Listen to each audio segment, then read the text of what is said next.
হুজুর কি করেন? স্লিপে যা লেখছে 1 মিনিট লাগবে না মাহফিল ভাঙতে। দেখলেন না আমাদের সমাজে আমরা কি বললাম যে ম্যাডাম পদত্যাগ করেন। আল্লাহ বলে কিসের পদত্যাগ? ওরা যে অন্যায় করেছে শুধু পদত্যাগ না, আমি আল্লাহ ওদেরকে দেশ ত্যাগ করতে বাধ্য করব। কথা বলেন ঠিক কি না? হুজুর কি করেন?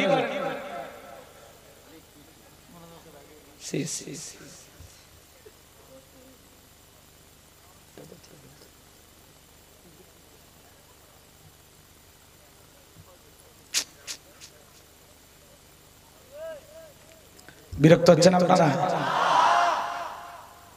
স্লিপে যা লেখছে 1 মিনিট লাগবে না মাহফিল ভাঙতে। ভেঙে ফেলে দেবো?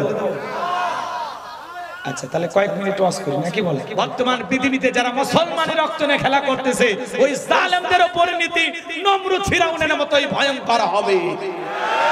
কথা বলে ঠিক কিনা? আমরা নিজের চোখে দেখেছি যারা জুলুম করেছিল, এদেশের নিরীহ আলেমদেরকে হত্যা করেছিল, এতিম বাচ্চাদেরকে হত্যা করেছিল, যারা আলেমদের হাতে হাত করা পরাইছিল, এই জাতির শ্রেষ্ঠ সন্তান আলেমদের উপরে নির্যাতন জুলুম চালিয়েছিল, আজকে তারা পরাজয় বরণ করেছে। কথা বলে ঠিক কিনা? এর দ্বারা প্রমাণ হয় জুলুম কখনো চিরস্থায়ী না। কথা বলে ঠিক কিনা? আমার ভাইয়েরা মনে রাখবেন, যারাই ইসলাম আলাদের রক্ত নিয়ে খেলা করবে, যারা মুসলমানের রক্ত নিয়ে খেলা করবে, আল্লাহ ছাড় দেবে কিন্তু ছেড়ে দিবে না। আজ হোক কাল হোক 2 দিন পরে হোক, এর প্রতিশোধ আমরা না নিতে পারলেও আসমানের মালিক আল্লাহ ওদেরকে ছাড় দেবে না। কারণ আমরা মুসলমান। আমাদের সাথে আছেন কি? জোরে বলেন কে? দেখলেন না আমাদের সমাজে আমরা কি বললাম যে ম্যাডাম পদত্যাগ করেন। আল্লাহ বলে কিসের পদত্যাগ? ওরা যে অন্যায় করেছে শুধু পদত্যাগ না, আমি আল্লাহ ওদেরকে দেশ ত্যাগ করতে বাধ্য করব। কথা বলেন ঠিক কি না? এই জন্য বাজান আল্লাহর খেলা বোঝা বড় দায়। ইন্না বাতাশা রাব্বিকা লাশাদীদ, আল্লাহর পাকড়াও বড় কঠিন। আল্লাহ ধরে ধরে না, যেদিন ধরবে বাপ টাকার টাইম দেবে না। কথা বলেন ঠিক কি না? রাগ করতেছেন মনে হয়? আল্লামা সাঈদী হুজুর বলেছিল 12 কোটিতে গাছের গোড়া নাড়া দিবে, মামু বাড়ি দিল্লি গিয়া পড়বা। আজকে হুবহুব মিলে গেছে। যায়া কি লাভ? মাঝে মাঝে ফোন দেয়, থাকতে পারে না আমাদেরকে ছাড়া। কথা কয় না। মাঝে মাঝে কল রেকর্ড ফাঁস হয়, ম্যাডাম ফোন দেয়, কয় আমি দেশের খুব কাছে আছি, চট করে ঢুকতে। আপনি ঢুকবেন নিতে বের হলেন কেন? কি দরকার ছিল এই সামান্য কয়েকদিন বাইরে থাকা? আমরা তো জানতাম আপনি থাকতে পারবেন না। মেয়ে মানুষ কতদিন ঘর ছাড়া থাকবে বলেন? রাগ করতেছেন আপনারা? তার উপর আবার বিধবা মহিলা, আমরা ছাড়া দেখার কেউ নাই। কথা কয় না রে। আপনি তাড়াতাড়ি আসেন, যে দিক দিয়ে মন চাই ঢোকেন। এদেশের 18 কোটি মানুষের 36 কোটি চোখ তাকায় আছে। কথা বলে ঠিক কিনা? বুবু আইবা তুমি আইবা গো, সেই দিন আইসা বুবু ক্ষমতা পাইবা না।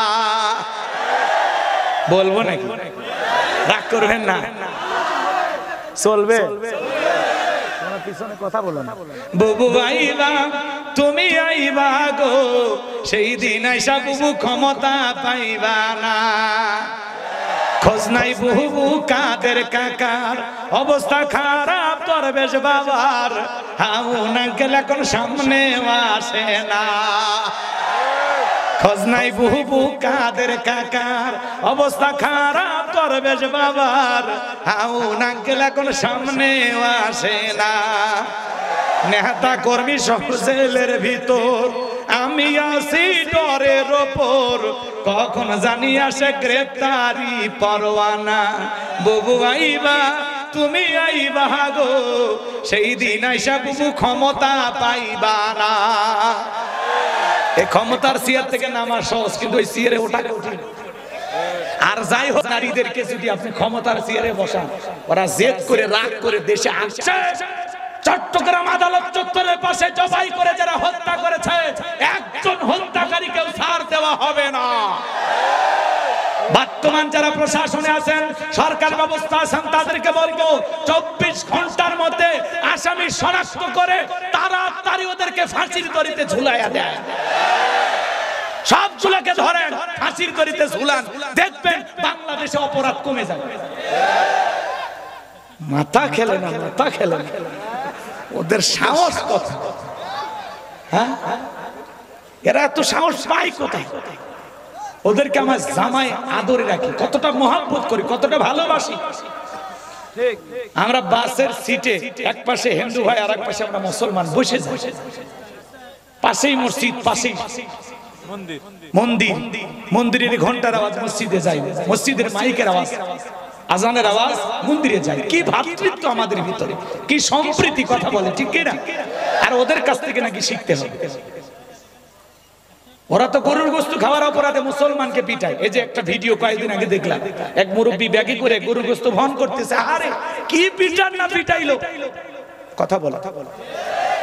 বাবার মতো বয়স কয়েকজন উগ্রবাদী হিন্দু অমুসলিম গরুর গোশত ব্যাগে করে বহন করার কারণে ভারতে আমার মুসলমান ভাইকে পিটানো হলো, মুরব্বী বাবাজিকে পিটানো হলো। কেন কেন কথা বলে?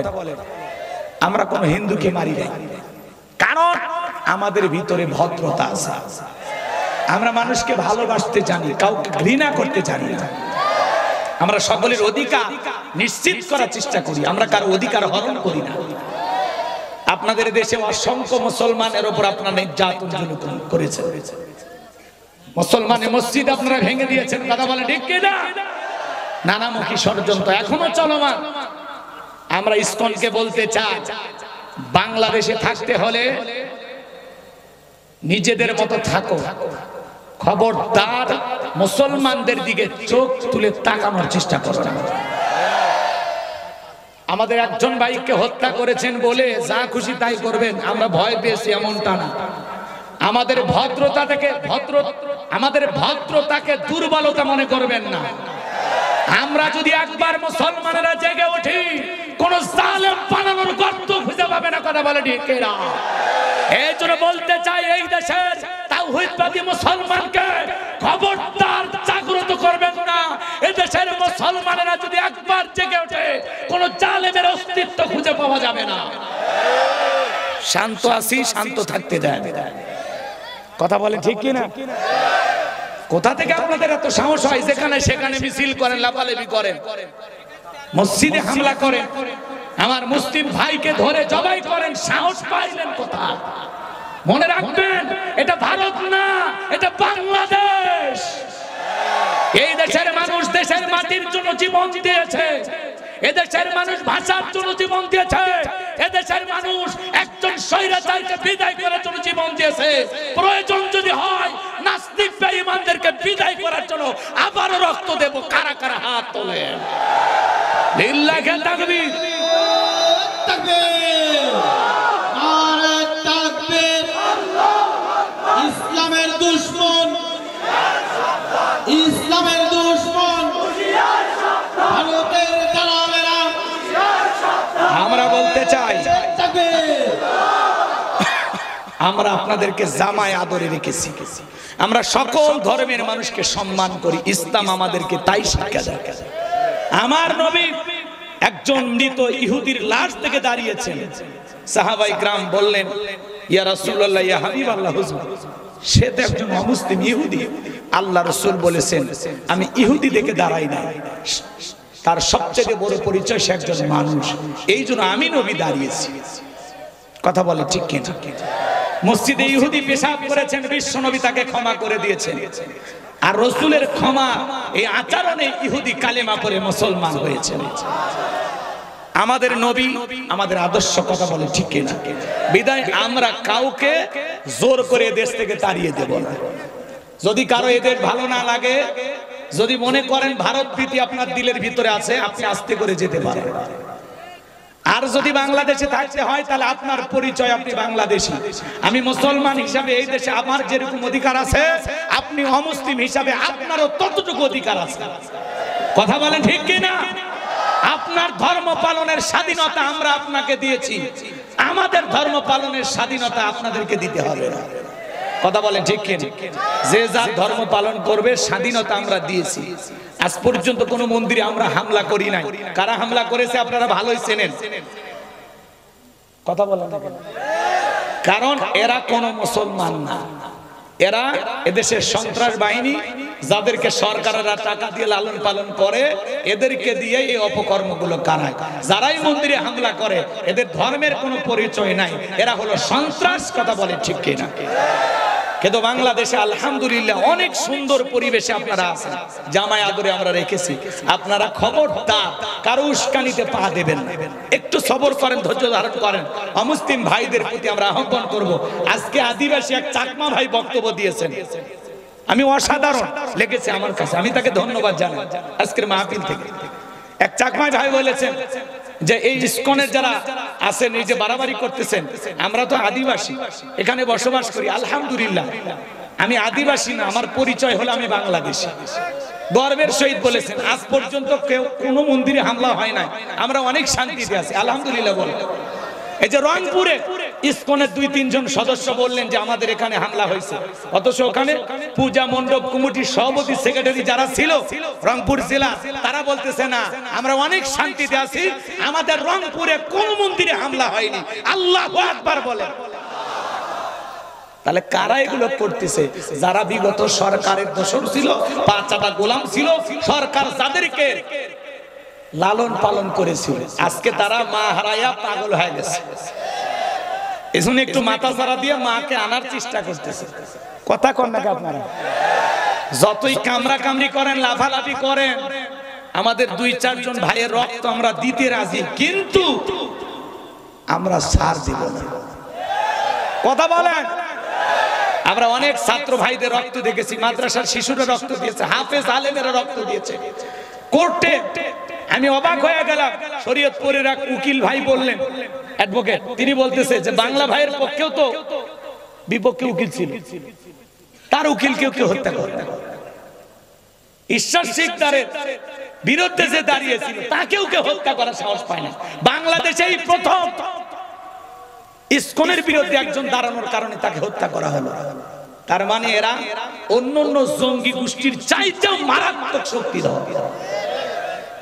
এদের বীজ দান যদি আমরা ভেঙে না দিতে পারি, সামনে আমাদের অনেক দুঃখ পোহাতে হবে। কথা বলে ঠিক কিনা? ওরা জেগে ওঠার আগে ওদেরকে থামিয়ে দিতে হবে। কথা বলে না? আমরা বর্তমান সরকার ব্যবস্থায় যারা আছেন তাদেরকে বলবো বিষয়টা খুব নিবিড়ভাবে পর্যবেক্ষণ করেন। কারা হত্যা করলো, কেন জবাই করলো, কেন পিটলো, কি কারণে, আর ইসকন এরা করে কি, এরাদের জন্ম কোথা থেকে, পুরো তথ্যটা আপনারা বের করেন। কথা বলে ঠিক কিনা? আল্লাহ আল্লাহ এদেশের শান্তি ফিরায় দেন। হিন্দু মুসলমান বৌদ্ধ খ্রিস্টান সবাইকে মিলেমিশে বসবাস করার একটা সুন্দর বাংলাদেশ আল্লাহ দান করেন। জোরে বলুন আমিন। আমরা কারো ফাঁদে পা দেব না, মাথা গরম করব না, আমরা সবর করব, ধৈর্য ধারণ করব। চূড়ান্ত বিজয় সামনে আসবে ইনশাআল্লাহ। বিজয় আমাদের হবে ইনশাআল্লাহ। আল্লাহ এদেশকে ইসলামের জন্য কবুল করুন। আরেকটু জোরে বলুন আমিন। সম্মানিত ভাইয়েরা আমার, চিন্তা করেন ইসকনের এক নেতাকে ধরার কারণে ভারতের মতো একটা রাষ্ট্র থেকে বিবৃতি দেয়। কথা কোন ঠিক কিনা? নিজের দেশটাকে সামলান, বাংলাদেশ নিয়ে এত টেনশন করা লাগবে না। আমরা বন্ধু হিসাবে আপনাদেরকে অনেক ভালোবাসি। কথা বলেন ঠিক কিনা? আপনারা একটু 19-20 হয়ে গেলে বর্ডারে পিএস দেওয়া বন্ধ করে দেন, মরিচ দেওয়া বন্ধ করে দেন, একটু 19-20 হয়ে গেলে ভিসা বন্ধ করে দেন। কথা কোন ঠিক কিনা আমার ভাইয়েরা? এজন্য ভারত সরকারকে বলতে চাই, বাংলাদেশের সাথে সম্পর্ক ভালো রাখতে চাইলে খবরদার খবরদার বাংলাদেশের বিষয় না আপনারা খুব বেশি মাথা ঘামাবেন না। আল্লাহ জানো আমাদের সবাইকে সঠিক বুঝদান করেন। আর এই দেশের উপরে যে শকুনের নজর পড়েছে, বিভিন্ন ধরনের ষড়যন্ত্র চলতেছে, সমস্ত ষড়যন্ত্রের হাত থেকে আমাদের এই প্রিয় মাতৃভূমি বাংলাদেশকে আল্লাহ যেন হেফাজত করেন। জোরে বলুন আমিন। আর একটু জোরে বলুন আমিন। আপনারা ভয় পাচ্ছেন নাকি? খারাপ লাগে এগুলো বলা থেকে? কষ্ট পাইছেন নাকি? হ্যাঁ, মন খারাপ করবেন না ভাইয়েরা আমার। সামনের দিকে যে আমি যে কথা বলতে চাচ্ছিলাম, আমার নবী ডেকে বলে, বেলাল ইসলামের অবস্থা কোনো ভালো না, কালেমা পড়ে আপাতত প্রকাশ করা যাবে না। হযরত বেলাল ডেকে বলে, নবী গো, আমার জীবনের কোনো দাম নাই। আমার মনে উমাইয়াকে আমি বলেছিলাম উর্তুম্বা ছাগল পেশাব পায়খানা করে দেয়, এই ঘরে থাকতে আমার বড় কষ্ট হয়। উমাইয়াকে বলে, বেলাল রে, উর্তুম্বা ছাগলের দাম আমার কাছে আছে, কিন্তু তোর মতো কালো হাফসি বেলালের দাম আমার কাছে নাই। নবী গো, আমার জীবনের কোনো দাম না, আপনি আমাকে একটু দোয়া করে দেন, মৃত্যু পর্যন্ত যেন কালেমার পথে টিকে থাকতে পারি। এই কথা বলে হযরত বেলাল চলে গেলেন। পরের দিন সকালবেলা সূর্য উদয় হয়েছে, অনেকটা বেলা হয়ে গেছে। বেলাল দরজা খোলে না। অন্যান্য চাকর বাকর যারা আছে নালিশ নিয়ে চলে গেছে উমাইয়ের কাছে, যায় বলে নেতা গো এখন পর্যন্ত বেলাল দরজা খোলে নাই, তাই নাকি? বলে হ্যাঁ ঠিক আছে চলো যাই। এইবার দরজায় ডাক দেয়, এ বেলাল দরজা খোলো। হযরতে বেলাল দরজা খোলে না, জোরে করে ধাক্কা মারছে, দরজা খুইলা গেছে। এইবার তাকায়া দেখে সেই রাত্রিতে হযরতে বেলাল কালেমা পড়ে মুসলমান হয়েছে। ওই রাত্রিতে একটা উটদুম্বা ছাগলের কাছে কোনো পেশাব পায়খানা নাই, জোরে কোন মারহাবা। এইবার উমাইয়া ডেকে বলে, চাকরের দল বেলালের বিরুদ্ধে মিথ্যা অভিযোগ দাও। তোমরা যখন ঘুমাচ্ছিলে বেলাল তখন ময়লা পরিষ্কার করেছে, তাকায়া দেখো না একটা উটদুম্বা ছাগলের কাছে কোনো পেশাব পায়খানা নাই। বাজান গো, দিলের কান দিয়ে কথাগুলো বোঝার চেষ্টা করবেন। এইবার উমাইয়া তাদেরকে ধমক দিয়ে বলে, যাও নিজেদের কাজ করো, বেলালের বিরুদ্ধে কোনো অভিযোগ আমি শুনতে চাই না। ওদেরকে তাড়িয়ে দিয়া এক পা দুপা করে বেলালের কাছে চলে গেলেন। হালকা করে বেলালকে ধাক্কা মারছে, যখন জবান দিয়ে কালেমার আওয়াজ বের হয়েছে তখন এইবার উমাইয়া ডেকে বলে, বেলাল তোর জবান দিয়ে কি শুনলাম, তুমি কি মুসলমান হয়েছো? হযরতে বেলাল ডেকে বলে, মুসলমান হয় যারা মিথ্যা কথা বলতে পারে না তারা। চিৎকারে মেরে বলুন আল্লাহু আকবার। ওয়াকুলু কাওলান সাদীদা। মুসলমানেরা হবে সত্যবাদী, মুসলমানেরা কখনো মিথ্যাবাদী হতে পারে। এইবার উমাইয়া ডেকে বলে, বেলাল উটদুম্বা ছাগলের মালিক বানায় দেব, থাকার জন্য ভালো ঘরের ব্যবস্থা করে দেব। হযরতে বেলাল ডেকে বলে, উমাইয়া পার্থিব সম্পদের বিনিময়ে বেলাল তার ঈমান বিক্রি করবে না। এইবার উমাইয়া ডেকে বলে, বেলাল আমার কথা না শুনলে বড় নেতা আবু জেহেলকে খবর দেব। হযরতে বেলাল ডেকে বলে, কোন বড় নেতা ছোট নেতা কাউকে গোনার টাইম নাই। আমি দুনিয়ার কোন আবু জেহেলকে ভয় করি না, আমি ভয় করি আমার আল্লাহকে। এইবার উমাইয়া দৌড়ে চলে গেল আবু জেহেলের বাড়িতে, যা বলে নেতার সংবাদ খুব খারাপ, আমার বাড়ির কৃতদাস বেলাল কালেমা পড়ে মুসলমান হয়েছে, তাই নাকি? বলে হ্যাঁ ঠিক আছে চলো যাই। এই আবু জেহেলের বিশেষ একটা বাহিনী ছিল বাজার, যাদের কাজই হলো মুসলমানদের উপর নির্যাতন, জুলুমের স্টিম রোলার চালানো। আজও তাম পৃথিবীর দিকে তাকায় দেখেন, জালেমদের বিশেষ একটা বাহিনী থাকে যাদের কাজই হলো মুসলমানের রক্ত নিয়ে খেলা করা। আজও তাকায় দেখেন, কাশ্মীরে মুসলমানকে হত্যা করা হয়, চীনের উইঘুরে মুসলমানকে হত্যা করা হয়, ফিলিস্তিনিতে আজও মুসলমানেরা জীবন দিচ্ছে। কথা বলে ঠিক কিনা? আমার বাংলাদেশে কত মুসলমান ভাইরা জীবন যায়, কথা বলেন ঠিক কিনা? আমার ভাইয়েরা কষ্ট মনের মধ্যে নেবেন না বাজার। এইবার আবু জেহেল তার বিশেষ বাহিনী নিয়ে উমাইয়ার বাড়িতে হাজির হয়ে গেল। ডেকে বলে, বেলাল এই দিকে আয়, এসব কি শুনছি, তুমি নাকি মুসলমান হয়েছো? হযরতে বেলাল ডেকে বলে, যা শুনেছেন সত্য, আমি কালেমা পড়ে মুসলমান হয়েছি। এই কথা শোনার পরে আবু জেহেল ডেকে বলে, বেলাল রে তুমি যদি চাও উটদুম্বা ছাগলের মালিক বানায় দেব, থাকার জন্য ভালো ঘরের ব্যবস্থা করে দেব, ব্যবসা বাণিজ্য যদি করতে চাও দিরহাম টাকা পয়সা যা লাগে সব তোমাকে দেব। বেলাল তুমি চাইতে দেরি, আমরা দিতে দেরি করব না। হযরতে বেলাল ডেকে বলে, আবু জেহেল রে দুনিয়ার সব সম্পদ যদি বেলালকে দিতে চাও, দুনিয়ার সব সম্পদ ছাড়তে রাজি, কিন্তু বিশ্ব নবীর কালেমা ছাড়তে রাজি নাই। আল্লাহু আকবার, জোরে বলেন। বেলালের মতো যারা খাঁটি ইমানদার, এদেরকে টাকা দিয়ে কেনা যায় না, কিন্তু মুনাফিক মার্কা মুসলমান যারা টাকার কাছে বিক্রি হয়, তারা টাকা সেই দিকে ওদের ফতুয়া সেই দিকে, টাকার জোরে ওদের ফতুয়া ঘোরে। টাকা পাইলে বৈধটারে অবৈধ বলে চালিয়ে দেয়, আর অবৈধটারে বৈধ বলে চালিয়ে দেয়। কথা বলে। টাকা পাইলে বাতিলের 5-8টা গোলাম হয়, এক প্যাকেট বিরিয়ানি আর ডিম পাইলে কয় ম্যাডাম আপনি জান্নাতি। কথা কয় না কে? এরকম দালাল আছে না? না, এরা টাকার কাছে বিক্রি হয়, কিন্তু বেলালের মতো যারা, এরা টাকার কাছে বিক্রি হবে। ইসলামের প্রথম মুয়াজ্জিন বেলাল, দেখেন খেয়াল করে শুনেন। এইবার আবু জেহেল ডেকে বলে, বেলাল এত বড় লোভনীয় প্রস্তাব দিলাম, রাজি হইলা না, সোজা আঙ্গুলে ঘিউ না উঠলে আঙ্গুলে একটু বাঁকা করা লাগবে। এই কথা বলে যুবকদেরকে লেলিয়ে দিলে, চাবুক দা পিটাও। হযরত বেলালকে চাবুক দা পিটাইতে পিটাইতে কালো চামড়াগুলো ফেটে রক্ত ঝরা শুরু হয়ে গেল। এরা যত জোরে চাবুক মারে, বেলাল তত জোরে আল্লাহর নামে জিকির করে। আমার ভাইয়েরা, কালো চামড়া গুলো ফেটে রক্ত ঝরা শুরু হয়ে গেল। আবু জেহেল দেখে বলে বেলাল চাবুক দিয়ে পিটাইতে পিটাইতে রক্ত ঝরতেছে রে বেলাল, তারপরে কি নবী মুহাম্মাদের কালেমা ছাড়বি না? হযরত বেলাল দেখে বলে আবু জেহেল রে মারতে মারতে যদি মেরে ফেলে দাও জীবনটা দিতে রাজি, কিন্তু নবীজির কালেমা ছাড়তে রাজি নাই। আল্লাহু আকবার। এইবার আবু জেহেল দেখে বলে বেলালের পায়ে রশি লাগাও, উঠের পায়ের সাথে পাটা বাঁধো, মরুভূমির উত্তপ্ত গরম বালিতে শেষরায় শেষরায় ঘোরা হলো। আরবের বালিগুলো এত গরম চাল দিলে মুড়ি হয়ে যায়, এত উত্তপ্ত গরম বালি শেষরায় শেষরায় ঘোরা হলো। বাবলা গাছের কাঁটাগুলো জিহ্বার ভিতরে পেরেকের মতো মারা হলো। বিকেল বেলা নিয়ে এসে বলে বেলাল এত বিটান পিটাইলাম, পায়ে রশি লাগাইয়া নিয়ে ঘুরলাম রে বেলাল, তারপরেও কি নবী মুহাম্মদ সাল্লাল্লাহু আলাইহি সাল্লামের ধর্ম ত্যাগ করবি না? হযরতে বেলাল ঢেকে বলে আবু জেহেল রে মারতে মারতে যদি মেরেও ফেলে দাও, বেলালের নিঃশ্বাস থাকবে যতদিন, বেলাল ইসলামের পথে টিকে থাকবে ততদিন। এইবার আবু জেহেল বলে যুবকের দল যাও, বিশাল বড় একটা পাথর নিয়ে এসে বেলালের বুকের উপরে চাপায়া দাও। অনেক বড় একটা পাথর নিয়ে এসে হযরতে বেলালের বুকের উপরে চাপায়া দেওয়া হলো। আবু জেহেল মনে করলো এই পাথরে চাপার আঘাতে বেলাল মারা যাবে, এই কথা ভেবে কাফেররা চলে গেল। হযরতে বেলালের বুকের উপরে বিশাল বড় পাথর, এরপরে জিহ্বা নাড়া জিকির করে। জিকির বন্ধ নাই, জিকির করতেছে আল্লাহু আকবার বলে। আপনাকে আমাকে জিকির করার জন্য কেউ পিটায় না, মারে না, ধমক দেয় না, কিন্তু আমরা বড় কপাল পরে আল্লাহর জিকির করি না। হাদিস শরীফের ভিতরে আসছে যার জিহ্বাটা আল্লাহর জিকিরে তুরুতজা থাকে, যার জিহ্বাটা আল্লাহর জিকিরে ভিজা থাকে, ওই জিহ্বাওয়ালা মানুষ কোনোদিন জাহান্নামের আগুনে জ্বলবে না। চিৎকার মেরে বলুন সুবহানাল্লাহ। আল্লাহ বলেন ফাযকুরুনি আযকুরুকুম ওয়াশকুরুলি ওয়ালা তাকফুরুন। বান্দারে তোমরা আমি আল্লাহকে স্মরণ করো, আমি আল্লাহও তোমাদেরকে স্মরণ করব। কৃতজ্ঞতা প্রকাশ করো, অকৃতজ্ঞ হইও না। চিৎকার মেরে বলুন আল্লাহু আকবার। ভাই জিকির করার জন্য আলাদা সময় লাগে না।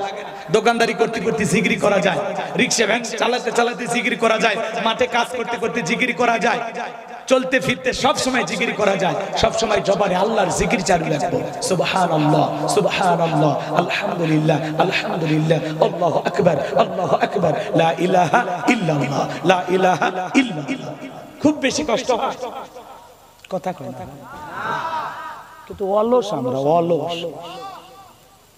বসে 10 মিনিট আলতু ফালতু গল্প করবি, কিন্তু আল্লাহর জিকির করবি না। আর মিথ্যা না পরে জীবনে শান্তি নেই, মিছে দুনিয়া। আল্লাহ যে কিশোর পাঠাছে, মানে আজগুবি কথার কোনো লাইন নেই। রাগ করতেছেন আপনারা? ভাই মালিককে বেশি বেশি স্মরণ করেন, দেখবেন দুনিয়া মজা লাগবে। কথা কয় না? আর শয়তানের ওয়াসওয়াসায় ধোঁকা পড়বেন, আমোদ প্রমোদে ব্যস্ত থাকবেন, সব কথা শেষের দিকে আসছে। কষ্ট হয় নাকি? 3টা আয়াত বলতে যদি 30 মিনিট লাগে, থাকবেন তো ইনশাআল্লাহ? একটা তাকবীর দেন, লিল্লাহি তাকবীর। আমার ভাইয়েরা, হযরতে বেলাল দেখে বলেন আল্লাহ তুমি তো সেই আল্লাহ ইব্রাহিমের জন্য যদি নমরুদের আগুনকে ফুলের বাগান বানায় দিতে পারো, আল্লাহ তুমি কি পারো না? আমি বেলালের বুকের উপরে পাথর থাকার কারণে তোমার মতো মালিকের জিকির করতে বড় কষ্ট হয়, আল্লাহ তুমি কি পারো না বেলালের বুকের পাথরটাকে তুলার মতো নরম বানায় দিতে? হযরতে বেলাল দোয়া করতে দেরি, আসমানের মালিক আল্লাহ দোয়া কবুল করতে দেরি করে নাই। বেলালের বুকের পাথরটাকে আমার আল্লাহ তুলার মতো নরম বানিয়ে দিয়েছে। এবার হযরতে বেলালের নিঃশ্বাসের সাথে পাথর ওঠে আর নামে। পাথরকে তুলা বানানোর ক্ষমতা কার? খালি ভণ্ড পীর পায়ে গান গায়েন না। আমার বাবার এসে ননি গো লোহারে বা নাইছে কাঁচা সোনা। ভণ্ডামি করা যাবে না। আপনার বাপের ক্ষমতা আছে লোহাকে সোনা বানানো। কষ্ট হচ্ছে না? এগুলো বিশ্বাস করবেন না। সামনে যাই যদি সময় হয় বলবেন, কষ্ট হয়। কোন ভণ্ড পীরের কাছে যাবেন। আমার বাবা পরশমণি। বাবা কোনোদিন পরশমণি হয়নি? কে পরশমণি? রাগ করতেছে? নবীর কথা বলতে ওরা নবীর নামে গান গায় না, গায় কার নামে? বাপের নামে। আপনি ওই গানটা পাল্টে গান, আমার নবীর চেননি গো লোহারে বানাইছে কাঁচা সোনা, আমার রাসূল পরশ মনি গো লোহারে বানাইছে কাঞ্চা সোনা। জোরে কোন মারহাবা। আমার ভাইরা কষ্ট মনের মধ্যে নেবেন না। হযরতে বেলালের উপর নির্যাতন জুলুম চলতেছে। বিশ্ব নবীর কান পর্যন্ত যখন খবরটা পৌঁছে গেল, আমার নবী ডেকে বলে, আবু বকর, বেলাল নির্যাতন জুলুমের কথা আমার আর সহ্য হয় না, যাও যাও তুমি আমার বেলালের জন্য একটা কিছু করো। হযরত আবু বকর সিদ্দিক রাদিয়াল্লাহু তাআলা আনহু কয়েক গুণ দাম বেশি দিয়া গোলামীর জীবন থেকে হযরত বেলালকে আজাদ করলেন, মুক্ত করলেন। বলুন আল্লাহু আকবার। আমার ভাইরা গভীর মনোযোগ দিয়ে কথাগুলো শুনে যান বাজান। নবীজির যখন মন খারাপ, নবীকে সান্ত্বনা দেওয়ার দায়িত্ব কার? একে তো সন্তান হারানোর ব্যথা, কাফেরদের সমালোচনা, সাহাবায়ে কেরামদের উপর নির্যাতন জুলুম, এই জন্য নবীজির মনটা ভীষণ খারাপ, চোখের কোনায় পানি। আর নবীর যখন মন খারাপ, নবীকে সান্ত্বনা দেন তিনি কে? আমার আল্লাহ ডেকে বলে, জিবরাইল, আমার বন্ধুর মা নাই, বাবা নাই, আমি স্যার আমার বন্ধুর কেউ নাই রে জিবরাইল, আর করিস না দেরি, লাহু মাহফুজ থেকে সূরা কাউসার নিয়ে যায় আমার বন্ধুর উপরে নাজিল কর তাড়াতাড়ি। আল্লাহু আকবার। আমার নবী ডেকে বলে, আনাস, আমার মনটা কেন খারাপ তোমরা জানো? কিন্তু আমার মুস্কি হাসি দেওয়ার কারণ হলো এই মাত্র আসমান থেকে জিবরাইল এসে আমার উপরে সূরা কাউসার নাজিল করলো। বলুন আল্লাহু আকবার। বিশ্ব নবী তখন সাহাবায়ে কেরামদের সামনে তেলাওয়াত করে শুনিয়ে দিলেন। জবান ছেড়ে সবাই একটু মুহাব্বতে তেলাওয়াত করুন। ইন্না আ'তাইনাকাল কাউসার ফাসাল্লি লিরাব্বিকা ওয়ানহার ইন্না শানিয়াকা হুয়াল আবতার। আল্লাহু আকবার। আল্লাহ রাব্বুল আলামিন জানিয়ে দিলেন, ইন্না আ'তাইনাকাল কাউসার, অবশ্যই আমি আল্লাহ পাক আপনাকে হাউজে কাউসার দান করেছি। সুবহানাল্লাহ। ইন্না আ'তাইনাকাল কাউসার, নিশ্চয়ই আমি আল্লাহ পাক আপনাকে হাউজে কাউসার দান করেছি। আমার ভাইরা, পৃথিবীর অন্য কোন পয়গম্বরকে আল্লাহ পাক হাউজে কাউসার দান করেন নাই, আপনার আমার নবীকে আল্লাহ পাক হাউজে কাউসার দান করেছেন। এই হাউজে কাউসারের পানি মধুর চাইতে মিষ্টি, দুধের মতো সাদা, পানির চাইতে ক্লিয়ার। ওই কঠিন কিয়ামতের ময়দানে যেদিন বিচার দিবস কায়েম হয়ে যাবে, বিচার দিবসের একদিন হবে 50,000 বছরের সমান। যেদিন মানুষের জিহ্বা ঝুলে আসবে কুকুরের মতো নাভি পর্যন্ত, সেদিন জমিন হবে তামার জমিন, সূর্য সহাত মাথার উপরে চলে আসবে, পাহাড় পর্বত নদী লালা খাল বিলি বিল্ডিং আমারও যা দেখতেছেন কোনো কিছু থাকবে না। কুল্লু মান আলাইহা ফান। আল্লাহ তাআলা পৃথিবীতে যা কিছু দেখতেছেন সব কিছু আল্লাহ তাআলা ধ্বংস করে দেবেন ওই কঠিন কিয়ামতের ময়দানে।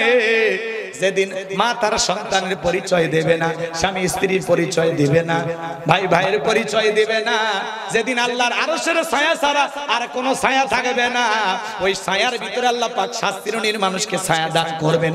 ওই শাস্তিরণীর মানুষ বড় ভাগ্যবান, তারা সেখানে বৈশা কিয়ামতের ফাইনাল খেলা উপভোগ করবেন। বলুন আল্লাহু আকবার। আমার ভাইয়েরা, সেই দিন বিশ্ব নবী হাউজে কাউসার পেয়ালা নিয়ে দাঁড়িয়ে থাকবেন। মানুষ দলে দলে বিশ্ব নবীর কাছে যাবেন হাউজে কাউসারের পেয়ালার পানি পান করার জন্য।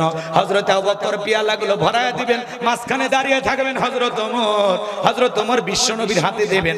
আর নবীজি তার আদরের উম্মতদেরকে খুঁজে খুঁজে হাউজে কাউসারের পানি পান করাবে। রাসূলের হাতে এক পেয়ালা হাউজে কাউসারের পানি পান করলে জান্নাতে ঢোকা পর্যন্ত তার তৃষ্ণা মিটে যাবে। বলুন সুবহানাল্লাহ। এইবার মানুষ দলে দলে রাসূলের কাছে যাবে। কিছু মানুষের চোখের সামনে আল্লাহ তাআলা পর্দার আবরণ তৈরি করে দেবেন। আমার নবী তখন ডেকে বলবেন, আল্লাহ, সংখ্যায় আমি আমার অনেক উম্মতকে দেখতে পাইলাম, কেন জানি সংখ্যাটা কমে গেল বুঝতে পারলাম না। আমার আল্লাহ রাব্বুল আলামিন ডেকে বলবেন, বন্ধু গো, আপনি তো পাইকারি দরে সবাইকে আজকে হাউজে কাউসারে পানি পান করাইতে পারবেন না। ওই দুনিয়ার জীবনে দুইটা অপরাধ করেছিল যারা, আজকে হাউজে কাউসারের পানি পাবে না তারা। কয়টা অপরাধ? জোরে বলেন কয়টা? জানার দরকার নাই, কষ্ট হয়। শোনেন শোনেন, বিশ্বনবী হাউজে কাউসারের পেয়ালা নিয়ে দাঁড়িয়ে আছেন। রাসূলের হাতে কিয়ামতের ময়দানে কারা কারা হাউজে কাউসারের পেয়ালার পানি পান করতে চান? হাত তুলে আল্লাহকে একটু দেখান তো দেখি। হাত তোলে, হাত তোলে। আল্লাহ রাসূলের হাতে আমাদের সবাইকে এক পেয়ালা করে হাউজে কাউসারের পানি পান করার তৌফিক দান করুন। একটু জোরে বলেন আমিন। আরো একবার জোরে বলেন আমিন। হাত নামান। পানি চাইলেন আর পাইলেন অতি সহজ। আমি আপনাদের এলাকায় আসলাম, একটা ছেলের হাতে কিছু চকলেট দিলাম, দিয়ে বললাম বাবা আমার এক বোঝা পানি এনে দেন, একটু উজু বানাবো।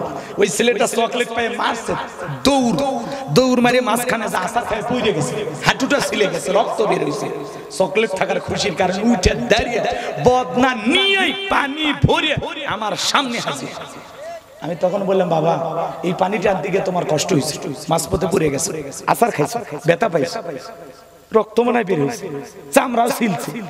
ছোট্ট বাচ্চাটা ধমক দিয়ে বলে হুজুর আমি এরকম কত পড়ে যাই আমার কিছুই হয় না, কারণ ওর হাতে আছে কি চকলেট। ওই চকলেটের খুশির ঠেলায় ব্যথাকে ব্যথা মনে করতেছে না। কঠিন কিয়ামতের কঠিন দিনে রাসূলের হাতে এক পেয়ালা হাউজে কাউসারের পানি যদি জুটে যায় আর আল্লাহর আরশের নিচে যদি ছায়া ভাগ্যে জুটে যায়, কিয়ামতের কঠিন দিন তার কাছে কঠিন মনে হবে না, আল্লাহ সহজ করে দিবেন। বলুন সুবহানাল্লাহ। আর এই দুইটা জিনিস যারা পাবে তারা জান্নাতি, তাদের আর কোনো সন্দেহ। সুবহানাল্লাহ বলবেন। কারণ পানি চাইলেন আর পাইলেন, একটু কষ্ট করা লাগবে না? ঠান্ডা পানি দিয়ে ওযু বানায় মালিককে সিজদা দিতে হবে। কথা কয় না? অনেক মসজিদে দেখবেন পুরাতন যারা মুসল্লি, হঠাৎ করে কেউ যদি মসজিদে নামাজ ধরে ওকে নিয়ে টিটকেরি মারে, সূর্য আজ কোন দিকে উঠছে, বাদশা তুমি মসজিদে আসছো, নামাজ কয়দিন পড়বে, 2 দিন পরে আবার ছেড়ে দিবে, এরকম ঠাট্টা বিদ্রুপ করে, সমালোচনা করে। কথা বলেন না কেন? হঠাৎ করে একজন মসজিদে ঢুকছে, তার দিকে বলে বাপ রে বাপ, নামাজ পড়বে না, আবার 2 দিন পরে ভাগে যায়। ও 2 দিন পড়বে না 7 দিন পড়বে, সেই হিসাবে চাচাক দেওয়া লাগবে। হ্যাঁ চাচা কে দাওয়াত দিয়ে তো 5-10 জনকে মসজিদে আনতে পারেন না, কেউ একজন হঠাৎ করে আসছে তার নিয়ে কেন সমালোচনা? দেখে আর অন্তর থেকে দোয়া করেন, ভাই তুমি যে হঠাৎ করে নামাজ ধরছো দেখে দিলটা ভরে গেছে, আল্লাহর কাছে দোয়া করি আল্লাহ যেন মৃত্যু পর্যন্ত তোমাকে সিজদা দেওয়ার তৌফিক দান করেন। আপনি দোয়া না করে উল্টা সমালোচনা করেন। হ্যাঁ 2 দিনের মুসল্লি সাজিয়েছে, ও 2 দিন পড়ুক 4 দিন পড়ুক ওর ব্যক্তিগত ব্যাপার। কথা কয় না কেন? যুবক বয়সে দাঁড়িয়ে রাখলে সমালোচনা করে, এই বয়সে বুড়ের ভাব ধরলে কথা কয় না কেন? যুবক বয়সে দাঁড়িয়ে রেখে বউ নিয়ে ঘুরতে গেছে, বউ দেখে বলে ভাবি আসসালামু আলাইকুম, সাথে চাচার খবর কি?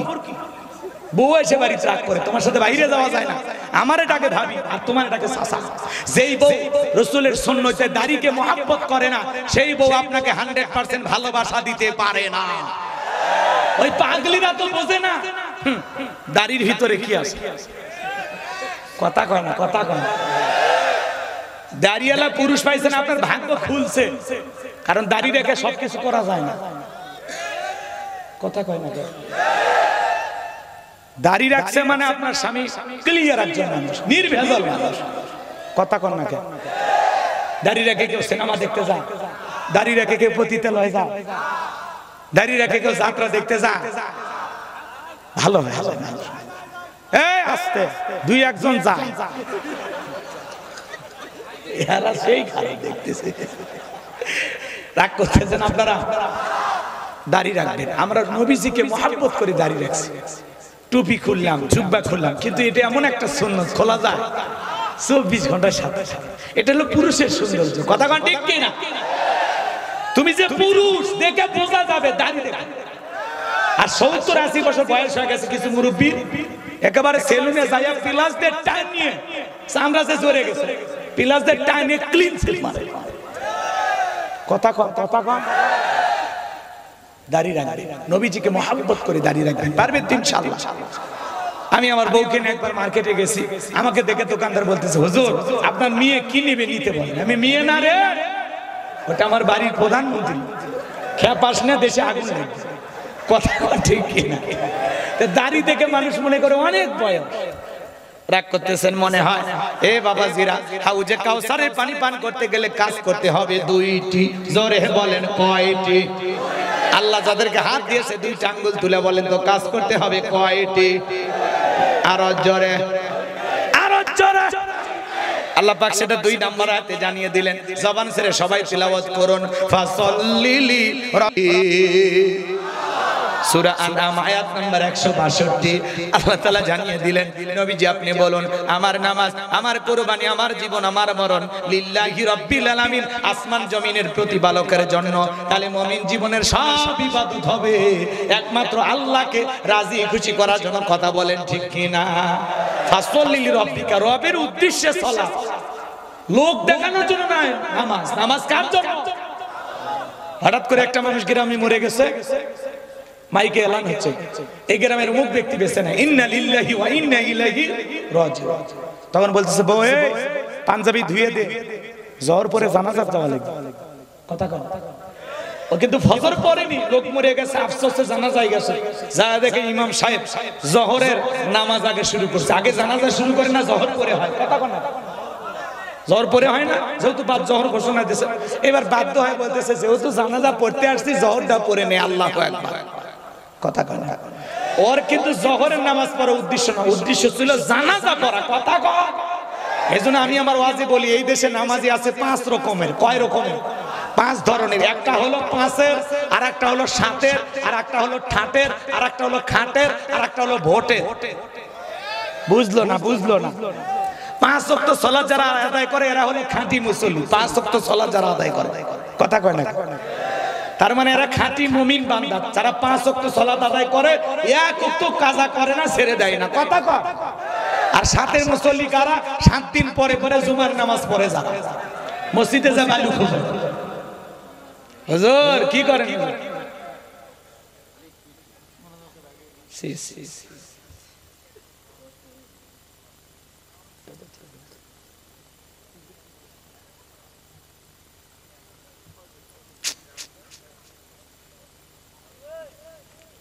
বিরক্ত হচ্ছেন আপনারা?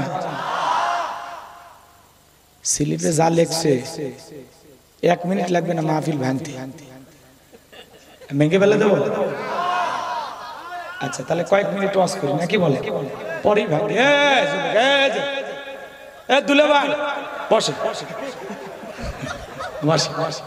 এইবার বসছে না, ছেলেটা ভদ্র, বলা মাত্র বসছে। আল্লাহ কবুল করুন। জোরে বলেন আমি। কষ্ট পাচ্ছেন আপনারা? কয়টা? একটা আছে, সমস্যা লিল্লাহে তাকবীর। আমার ভাইয়েরা মন খারাপ করবেন না বাজান গো আমার। আমি যে কথা বলতে চাচ্ছিলাম, হৃদয়ের কান পেতে কথাগুলো শুনে যান। তাহলে নিয়মিত যারা 5 ওয়াক্ত সালাত আদায় করে এরা হলো 5-এর মুসল্লি। 7 দিন পরে যারা জুমার সালাত আদায় করে এরা হলো 7-এর নামাজি। আর মানুষ মারা গেলে জানাজার যারা নামাজ আদায় করে এরা হলো খাটের নামাজি। আর 2 ঈদে যারা নামাজ পড়ে, রোজা রাখে না, কিন্তু রমজানে মাসে সেই একটা শেরওয়ানি কিনে, পাঞ্জাবি কিনে, ভাব নিয়া, মুসান নিয়া হুজুরের সাথে কোলাকুলি করে। হুজুর তখন বলে রোজা কয়টা? কয় একটাও রাখিনি। রোজা রাখিনি, তারাবি করিনি, কিন্তু নিয়মিত ইফতারি। আমি আবার খাওয়া বেলা না করতে পারি না, এই বদভ্যাস আমার। কথা কোন ঠিক কিনা? এরকম কিছু মুসলমান আছে না? না, রোজা থাকে না, ইফতারি খায়। এই মুসলমান না হিন্দু পার্থক্য আছে? রাগ করতেছেন? নিজেকে মুসলিম দাবি করলে আপনাকে সিজদা দিয়ে প্রমাণ করা লাগবে আপনি মুসলমান। আপনার নামাজ নাই, আপনার ঈমান নাই। কথা কয়। নামাজ না পড়ে নিজেকে পাক্কা ঈমানদার করে। আপনি কি চায়না টাইলস দিয়ে পাকা করছেন? কথা কয় না ভাই। নামাজ না পড়ে কয় পাক্কা ঈমানদার। আবার যারা নামাজ পড়ে ওদের সমালোচনা করে, ও নামাজ পড়ে ও সুদ খায়, ঘুষ খায়, এই হইছে সে হইছে। আরে বেটা, ওয়াকাম বদকাম যা করে করুক, নামাজ তো পড়তেছে। তুমি কি মনে করছো নামাজ না পড়ে পাক্কা ঈমানদার করবে, দাবি করবে? রাগ করতেছেন আপনারা? নামাজ না পড়ে যারা পাক্কা ঈমানের দাবি করে এরা হলো পাক্কা শয়তান। শয়তান এমন ভাবে ধরছে, মসজিদের সামনে বসে থাকে, আজান হয় তাও কপাল পোড়া মসজিদে ঢোকে না। মসজিদের সাথেই বাড়ি, মসজিদের আজান হলে উঠে পেশাব করে আবার যায় ল্যাবের ভিতর ঢোকে, মসজিদে আসে না। মসজিদের ইমাম তিলাওয়াত করতেছে, খাটে বসে শুনতেছে, কপাল পোড়া মসজিদে আসে না। আপনি মুসলমান দাবি করেন মিয়া, আপনার কাছে নামাজের ওয়াজ করা লাগবে কেন? 5 ওয়াক্ত সালাত নফল না ফরজ, কেন আদায় করতেছেন না? কেন? রসুলের জামানায় ফজরের নামাজের দৃশ্য যেমন জুমার নামাজের দৃশ্য একই রকম। মসজিদ কানায় কানায় পূর্ণ, জোহর আসর মাগরিব এশা মসজিদ কানায় কানায় পূর্ণ। সুবহানাল্লাহ। আর আমাদের জুমার নামাজের জন্য মসজিদ ভেঙে 2 তলা 3 তলা বানানো হচ্ছে, লোকের জায়গা হচ্ছে না। আর ফজরের সময় এক কাতারও মেলে না। কথা কন নাকি আপনারা? এক বিয়ে বাড়িতে বেড়াতে গেছে, হাজি মানুষ তো চিন্তা করতেছে বিয়ে আমি নামাজ পড়ি, তো ফজরে আজান হচ্ছে, মসজিদে চলে গেছে, যায় মসজিদের দরজা গেট তালা মারা, আবার আজান হচ্ছে, চিন্তা করলো ব্যাপার ডাকি, এদিক ওদিক আজান চলতেছে, গেটে পাইলো না, এইদিকে পাইলো ওইদিকে পাইলো, দেখতেছে ছোট্ট একটা মুয়াজ্জিমের রুম থাকে না, ওই রুমের জানালা দিয়ে দেখে হুজুর খাটের ওপর শুয়ে থেকে আজান হচ্ছে। কথা কি বলছেন? শুয়ে থেকে আজান মারতেছে হুজুর। এবার আজান শেষ হলে জিজ্ঞাসা করছে, হুজুর এইরকম আজানটা অত জীবনে দেখিনি, আপনি ল্যাপের ভিতর শুয়ে থেকে আজান দিচ্ছেন। তখন বলতেছে ভাই এই গ্রামে আপনি কি ফেরেশতা? তখন করছেন না আমি বিয়ে বাড়িতে বেড়াতে এসেছি। তখন বলতেছে ভাই এই গ্রামে কেউ ফজরের নামাজ পড়তে আসে না, এই জন্য আমি আমার ইচ্ছা মতো আজান দিয়ে ইচ্ছা মতো নামাজ পড়ি। কথা কয় না কেন? তাহলে চিন্তা করেন মুসল্লি যায় না থেকে হুজুর সুযোগ পায়া শুয়ে থেকে কাম বানাচ্ছে। কথা কন ঠিক কিনা? রাগ করতেছেন মনে হয়? এ বাজান মন খারাপ করবেন না বাজান গো আমার। এই জন্য আপনাদেরকে বলতে চাই নিয়মিত সালাত আদায় করা দরকার আছে না নাই? তাহলে ঠাটের নামাজ মানে বোঝেন যারা পাঞ্জাবি পরে ভাব নাই, দেখেন না? আর ভোটের নামাজ কারা? যারা নির্বাচনের আগে নামাজ পড়ে। যখন আসবে ভোটের সময় দেখবেন বাপরে বাপ নেতার মাথায় টুপি, অমুসলিম নেতা তাও টুপি করে করে, কথা কয় না আছে না নাই? ওরা টুপি পরাতে আমরা খুশি। আল্লাহ যেরকম মাথায় টুপি পরাইছে জবান দিয়ে যেন একদিন কালেমাও বের করে দেয়। হেদায়েতের দোয়া করি। কথা বলা ঠিক কিনা? আমার ভাইয়েরা মন খারাপ করবেন না। অমুসলিম যদি পাঞ্জাবি টুপি পরে আমরা খুশি, অমুসলিম যদি কোরআন তেলাওয়াত করে আমরা খুশি। এই যে গতকালকে এক মাহফিলে আমারে বলতেছে হুজুর আমি একটু মুসলমান হব, দোয়া করেন। দিল থেকে দোয়া করে আসছি, আল্লাহ কবুল করেন, জোরে বলেন আমিন। কষ্ট হয় নাকি বাজান? মন খারাপ করবেন না। আমি যে কথা বলতে চাই আমার ভাইয়েরা, তাহলে ভোটের সময় যারা ভোট পাওয়ার আশায় নামাজ পড়ে ওরা হলো ভোটের নামাজি। আমি ওই দিকে আর যাব না, কষ্ট মনের মধ্যে নেবেন না। আল্লাহ তাআলা বলেন ফাসল্লি লিরাব্বিকা ওয়ানহার। এক নাম্বার হলো রবের উদ্দেশ্যে সালাত আদায় করা। যুবকরে 5 ওয়াক্ত সালাত আদায় করব, পাশাপাশি গভীর নিশীথে রাতের 1টা 2টা 3টার দিকে ওইটা আরামের বিছানা ত্যাগ করে বিবির ভালোবাসা ত্যাগ করে ঠান্ডা পানি দাও, ওযু বানাইয়া তাহাজ্জুদের সালাত আদায় করা দরকার আছে না না? আল্লাহ বলেন ওয়াল্লাযীনা ইয়াবিতুনা লিরাব্বিহিম সুজদান ওয়া কিয়ামা। যারা রাত্রি জাগরণ করে আমি আল্লাহকে সিজদা দেয়, আমি আল্লাহর জন্য দণ্ডায়মান হয়ে যায়। গভীর নিশীথে যারা তাহাজ্জুদের সালাত আদায় করে আল্লাহ তাআলা তাদের সম্মান মর্যাদা বাড়িয়ে দেয়। জোরে বলুন আল্লাহু আকবার। তাহাজ্জুদের জায়নামাজে সিজদার মাধ্যমে রুকুর মাধ্যমে আল্লাহর সাথে প্রেম করতে হবে। আমার আল্লাহর কত দয়া। আল্লাহ শেষ রাত্রিতে প্রথম আসমানে এসে বলে কে আছো গুনাহগার আমার কাছে মাপ চাও, আমি তোমাদের গুনাহগুলো মাফ করে দেব। কে আছো অভাবগ্রস্ত আমার কাছে চাও, আমি আল্লাহ তোমাদেরকে রিজিক দেব। আল্লাহু আকবার। কিন্তু আমরা গভীর নিশীথে তাহাজ্জুদ করি না, সিজদা দেই না, মালিককে ডাকি না, বড় কপাল পোড়া। কথা কন না? যুবকেরা রাত্রি জাগরণ করে তবে ইবাদত করে না, ইউটিউব ইন্টারনেট ঘাটাঘাটি করে, ইমো মেসেঞ্জারে সেটিং কইরা ফজরের আজান হয় যখন ওই হাইব্রিড যুবক ঘুমাইতে যায় তখন নামাজও পড়ে না। যুবক রে এই ঘুম ভাঙলে সকাল, না ভাঙলে পরকাল। আপনাদের এলাকার ছেলেরা অবশ্য মোবাইল টিপে না। এই মোবাইল যুব সমাজকে ধ্বংস করে দিয়েছে। কথা বলে ঠিক কি না? মোবাইলের ওজন কম, কিন্তু মোবাইলের মাধ্যমে এদেশের তরুণেরা পাপের ওজন অনেক বাড়াইছে। সারা রাত মোবাইল সেই ভিডিও দেখতেছে, ঘরের দরজা বন্ধ। আবার বাবা মা যখন জানালা এসে দরজায় ডাক দেয় তখন বলে আমাদের বাংলাদেশের বই পড়ার তখন ভালো করে। আবার মা বাবা চলে যায়, আবার মোবাইল দেখে। কথা কন ঠিক কি না? হে যুবক, তুমি যে গোপনে গোপনে মোবাইলে যে উল্টা পাল্টা ভিডিও দেখতেছো, অশ্লীল ভিডিও দেখতেছো, অশ্লীল গান বাজনা শুনতেছো, দুনিয়ার কেউ না দেখলে তোমার কাঁধে থাকা 2 ফেরেশতা দেখতেছে না, লিখতেছে না? কিরামান কাতিবিন ইয়ালামুনা মা তাফআলুন। সম্মানিত 2জন লেখক ফেরেশতা। আপনার জীবনের ডায়েরি লিখতেছে। আল্লাহ বলেন মা ইয়ালফিজু মিন কাউলিন ইল্লা লাদাইহি রাকিবুন আতীদ। বান্দা এমন কোন কর্মকাণ্ড করে না, এমন কোন কাজ করে না যা রেকর্ড করার জন্য আমার ফেরেশতা নাই। বান্দার জীবনের প্রত্যেকটা কথা, প্রত্যেকটা কর্ম রেকর্ড করা হচ্ছে। আপনার জীবনের প্রত্যেকটা মুহূর্ত আল্লাহ ভিডিও করে রাখতেছে।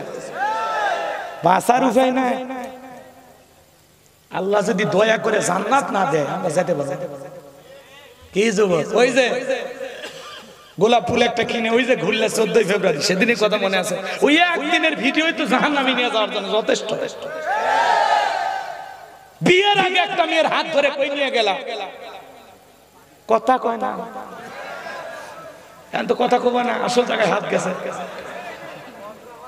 বান্ধবী ভালো লাগে, বউ ভালো লাগে না, তোর কপালে দুঃখ আছে, তোর কপালে দুঃখ আছে রে যুবক। কথা কর, কথা কর। আল্লাহ যুবকদের হেদায়েত দান করেন। বিয়ের আগে কোন অবৈধ প্রেম ভালোবাসা করা যাবে? পিতা মাতা পছন্দ করে বিয়ে দেবে যেখানে বরকত আছে। আল্লাহ যুবকদের হেদায়েত দান করেন, জোরে বলুন আমিন। তাহলে যুবকদের খাইলো কি? মোবাইল। এই মোবাইল যুব সমাজের মাথা নষ্ট করছে, কথা কোন ঠিক কিনা? দেশে মোবাইল আইছে, চিঠি বন্ধ হইয়াছে, দিওয়ানা বানাইছে, পোলা মাইয়ার মনের কথা ভাসে বাতাসে। বলবো, রাগ করবেন না আপনারা? বলবো বলবো। দেশে মোবাইল আইছে, চিঠি বন্ধ হইয়াছে, দিওয়ানা বানাইছে, পোলা মাইয়ার মনের কথা ভাসে বাতাসে। ও দেখো পোলা পানের মন বাদা ফেসবুকে এখন, ও দেখো পোলা পানের মন বাদা ফেসবুকে এখন, মোবাইলে চ্যাটিং কইরা কাটায় সারাক্ষণ।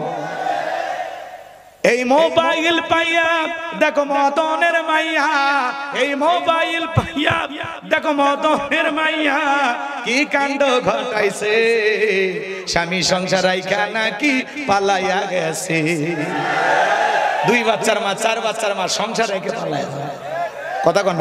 ও দেশে মোবাইল আইছে, চিঠি বন্ধ হইয়াছে, দিওয়ানা বানাইছে, পোলা মাইয়ার মনের কথা ভাসে বাতাসে।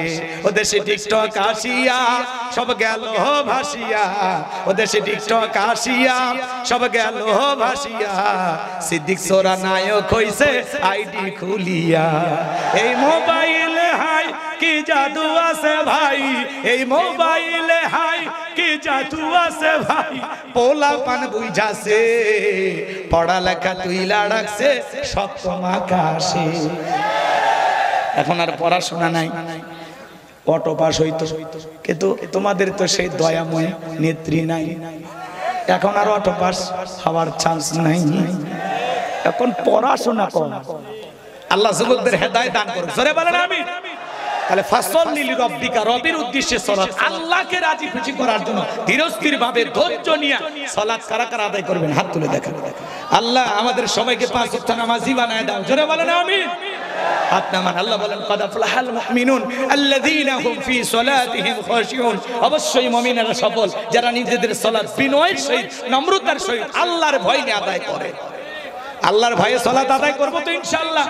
নামাজ যদি নামাজের মতো আদায় করতে পারি, আল্লাহ বলেন ফালিয়াবুদু রাব্ব হাযাল বাইত আল্লাযী আত'আমাহুম মিন জু ওয়া আমানাহুম মিন খাউফ। আল্লাহ বলেন এই ঘরের মালিকের ইবাদত করো। ইবাদত যদি ইবাদতের মতো হয়, নামাজ যদি নামাজের মতো হয়, বান্দা 5 ওয়াক্ত সালাতে মাথা নত করে আমি আল্লাহকে যদি সিজদা দিতে পারো, আমি আল্লাহ 2টা জিনিস দেব। 1 নাম্বার হলো রিজিকের টেনশন করা লাগবে না, আমি আল্লাহ তোমাদের জন্য রিজিকের ব্যবস্থা করব। রিজিক দেওয়ার মালিক কে? ওয়ামা মিন দাব্বাতিন ফিল আরদি ইল্লা আলাল্লাহি রিজকুহা। পৃথিবীতে এমন কোন বিচরণশীল প্রাণী নাই যার রিজিকের ব্যবস্থা আমি আল্লাহ আসমান থেকে করি না। ওই আটলান্টিক মহাসমুদ্রের 33,000 ফিট গভীর অতল পানির নিচে থাকা ছোট্ট একটা প্রাণী, তার রিজিকের ব্যবস্থাও আমি আল্লাহ আসমান থেকে করি। তাহলে এক নাম্বার রিজেক্ট দেবেন কে? আর দুই নাম্বার আল্লাহ বলে বান্দা সকল ভয় থেকে আমি আল্লাহ নিরাপত্তা দেব। আজকে মানুষের জানমালে কত ভয়, সবাই যখন 5 ওয়াক্ত সালাত আদায় করবে সমাজে কোনো ভয় ভীতি থাকবে না, চোর ডাকাত থাকবে না, খুন ধর্ষণ হবে না। আল্লাহ আমাদের সবাইকে 5 ওয়াক্ত সালাত আদায় করা তৌফিক দান করুন, জোরে বলুন আমিন।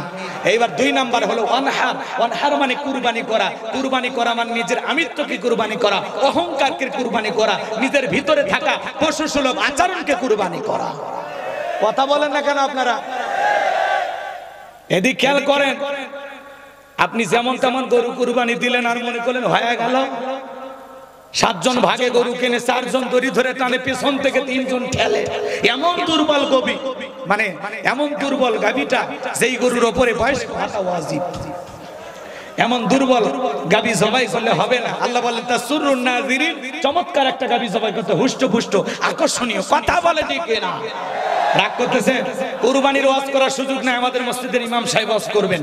আমি শুধু 3টা জিনিস বলবো, যারা কুরবানি দেবেন 1 নাম্বার নিয়ত সহি করা লাগবে যে কুরবানি আল্লাহর জন্য।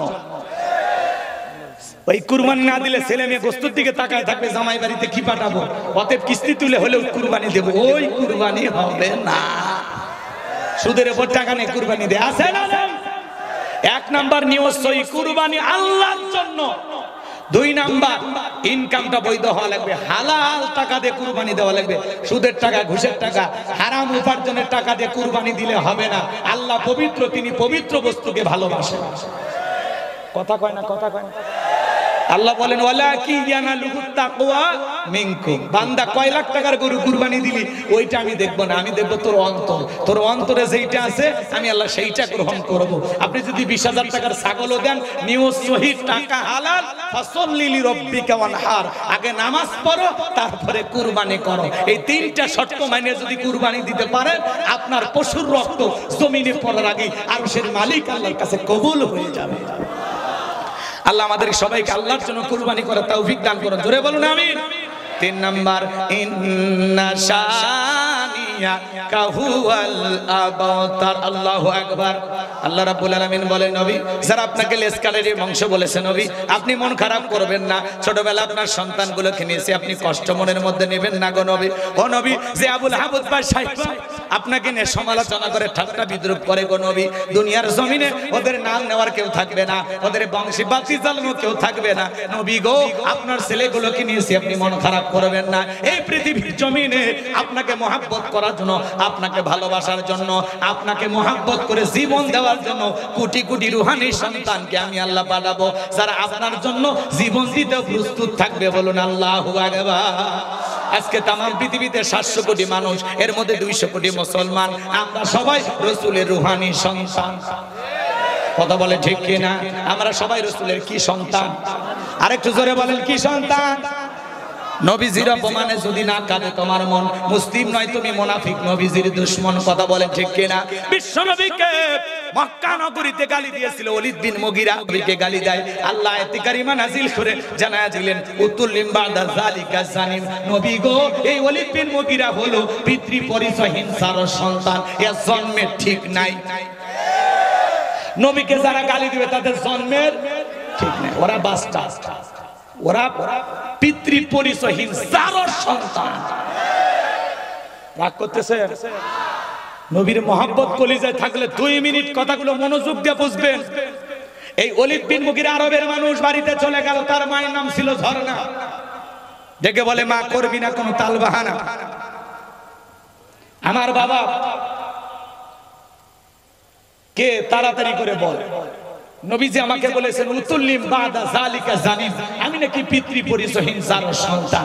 ওলীদ বিন মুগীরার মা মনে মনে ভাবতেছে এই গোপন তত্ত্ব নবী জানলো কেমনে? নবী তো জানতেন না, নবীকে জানিয়ে দিয়েছেন তিনি কে? এইবার ওলীদ বিন মুগীরার মা বলতেছে, বাবা আমারও বয়স হয়ে গেছে, 1 পা কবরে চলে গেছে, আমি মিথ্যা বলবো না। তোর বাবা ব্যবসা বাণিজ্যের কাজে এতটাই ব্যস্ত, তোর বাবা ব্যবসা আছে, টাকা আছে, কিন্তু তোর মায়ের মন বোঝে না। কথা কয় না? কথা কয় না? বোঝেন না? মহিলার এরকম থাকে না, বাড়ির আশেপাশে দেওর ঘুরঘুর করতেছে, দেবর দেবর, বোঝেন না?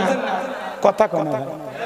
ওই দেবররা এসে স্লোগান দেয়, ভাবি ভাইয়া তোমার বরে, আমি যে দেবর ভেবে দেখো ভাবি কার কত দাবি, ভাই গেছে মালয়েশিয়ায়, আমি তো দেশে আসছি। ভাবি তো ডিজিটাল ভাবি, শুনে সেই খুশি। ভাবির দরজায় ঢুকে বলে, ভাবি আপনার চেহারার দিকে তাকাইলে মনে হয় না যে আপনার বিয়ে হয়েছে। এই বিয়ে না হইলে ভাবিটা কিস কারে বদমাইশ। ভাবি যদি নেককার ইমানদার দিনদার হইতো ডেকে বলতো, কুল্লিল মুমিনিনা ইয়াগুদ্দুনা মিন আবসারিহিম। হে দেবর, আল্লাহ তাআলা বলেছেন মুমিন পুরুষের দৃষ্টি থাকবে নিচের দিকে। আমাকে দেখার অধিকার তোর ভাইয়ের আছে, তোর সঙ্গে আমাকে দেখা জায়েজ নাই, ঘর থেকে বের হয়ে যা। কিন্তু স্মার্ট ভাবি, ডিজিটাল ভাবি, রং ঢঙ্গের ভাবি এগুলোই পছন্দ করে। মা বোন যারা বসে ওয়াজ শুনতেছেন, মা দুইটা পুরুষ হইতে 2 কিলোমিটার দূরে থাকবেন। একটা দেবর আর একটা দুলে ভাই, এরা হলো মৃত্যু তুল্য, বিষাক্ত সাপের চাইতেও ভয়ঙ্কর। আপনাদের ওয়াজ করার সময় নাই, অত কষ্ট আপনাদেরকে দেব না। মা বোন যারা বসে আছেন, মা 4টা আমল করলে 8টা জান্নাতের দরজা খোলা। 1 নাম্বার নামাজ, 2 নাম্বার রোজা, 3 নাম্বার স্বামীর খেদমত, 4 নাম্বার ফরজ পর্দা। এই 4টে সঠিকভাবে আমল করলে মা বোনেরা 8টা জান্নাতের যে কোনো দরজা দিয়া জান্নাতে প্রবেশ করবে। বলুন সুবহানাল্লাহ। মা বোনদের আমল কম, দাম বেশি। সুবহানাল্লাহ বলেন। এগুলো বিস্তারিত ওইদিকে যাচ্ছে, কষ্ট বিরক্ত হইতেছেন আমার কথা। আমার ভাইয়েরা, যুবক যারা আসছো, বাবা সাবধান হয়ে যাবে, সাবধান হয়ে যাবে, পরিবর্তন হয়ে যাবে। কোন নারীর দিকে বাঁকা চোখে তাকানো যাবে না। কথা কয় না কেন? এই চোখে আমরা অশ্লীল কিছু দেখবো না। কোন বেগানা নারীর দিকে তাকাবো না। ঘরে বউ নাই, বউয়ের দিকে তাকাবো। কথা বলে ঠিক কি না? আল্লাহ যুবকদের হেদায়েতের পথে কবুল করুন। জোরে বলুন আমিন।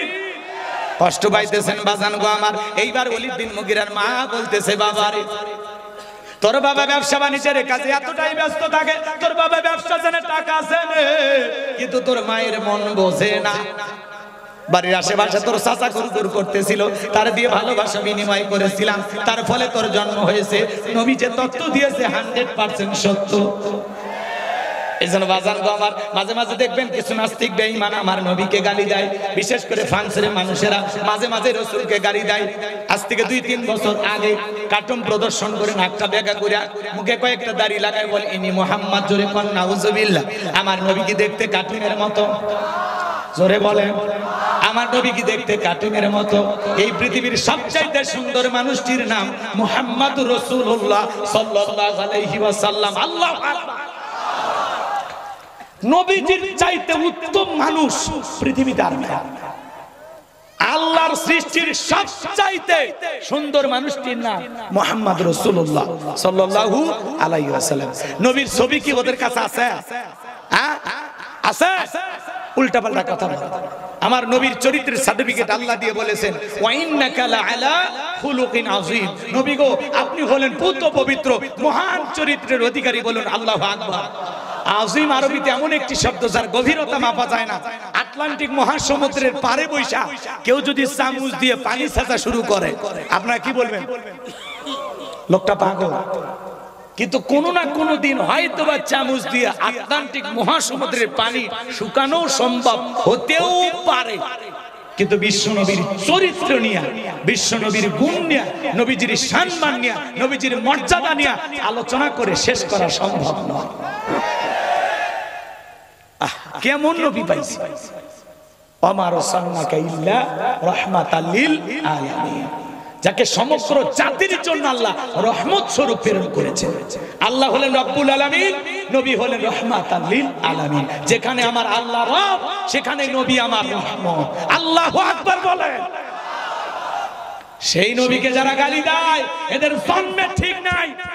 এইবার পৃথিবীর 228টা রাষ্ট্র নিয়ে গবেষণা করা হলো, ফ্রান্সের মানুষেরা নবীকে কেন গালি দেয়। এইবার গবেষণায় বের হয়ে আসলো, ফ্রান্সের মহিলারা বিয়ের আগেই বাচ্চা জন্ম দেয়। তাহলে বলেন তো, বিয়ের আগে যদি কারো বাচ্চা হয় বৈধ না অবৈধ? হালাল জাদা না কি জাদা? রাগ করতেছেন মনে হয়। এজন্য বাজান গো আমার, তুমি আমার বাপকে গালি দাও সহ্য করব, মাকে গালি দাও সহ্য করব, আমার দলকে গালি দাও সহ্য করব, কিন্তু বিশ্ব নবী আমাদের কলিজার টুকরা নবী, নবীকে নেওয়া কাত্য ভাষায় কেউ যদি গালিগালাজ করে, কুরুচিপূর্ণ মন্তব্য করে, কোন নাস্তিক বেঈমান যদি আমার নবীকে অপমান করে, বাজে ভাষায় গালি দেয়, ওই নাস্তিককে ধইরা ওর বুকের উপরে সইরা জিহ্বা টান দিয়ে ছিঁড়ে কুকুরকে খাওয়ায় দেব। নবীজির অপমান মেনে নেওয়া হবে না। নবীজির ইজ্জত রক্ষা করার জন্য কারা কারা জীবন দিতে প্রস্তুত? হাত তুলে দেখান। লিল্লাহি তাকবীর, লিল্লাহি তাকবীর।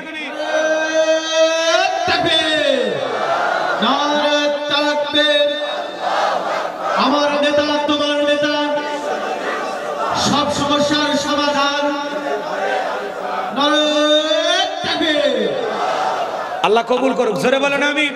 সম্মানিত ভাইয়েরা, আমার কর্তৃপক্ষের ভাইয়েরা শেষ অনুরোধ করেছেন, অনেকে হয়তো এখনো দান করতে পারেন না, মেহেরবানি করে যদি আরেকটু আল্লাহর ঘর মসজিদের জন্য আপনারা দিতেন, আল্লাহ কবুল করেন, জোরে বলুন আমি। আসলে রাত অনেক হয়ে গেছে, আমি তো 12টার পরে কথা বলি না, তারপরে আপনাদের মহাব্বতে আরো আধা ঘন্টা সময় বাড়ায় দিয়েছি। যদি পারেন কর্তৃপক্ষের ভাইদের আপনারা একটু দান করে সহযোগিতা করবেন, আল্লাহ কবুল করেন, জোরে বলুন আমিন। এবার চলেন আমরা একটু কি না বাজান না, আর না, বেঁচে থাকলে আবারও দেখা হবে ইনশাআল্লাহ। তবে শোনেন, অনেক চক্রান্ত আর ষড়যন্ত্র চলতেছে, একটু রেডি থাকবেন। কথা বলেন না কেন, কি থাকবেন? ওরা আমাদের মুসলিম ভাইকে হত্যা করেছে, মসজিদ ভাঙচুর করতেছে, চতুর্দিকে একটা বিশৃঙ্খলা অশান্তি সৃষ্টি করার জন্য এক শ্রেণীর মানুষ পাই তারা করতেছে। বিদায় সচেতন থাকতে হবে, কারো ফাঁদে পা দেব না, কাউকে বিশৃঙ্খলা করতেও দেব না। আল্লাহ কবুল করেন, জোরে বলুন আমি।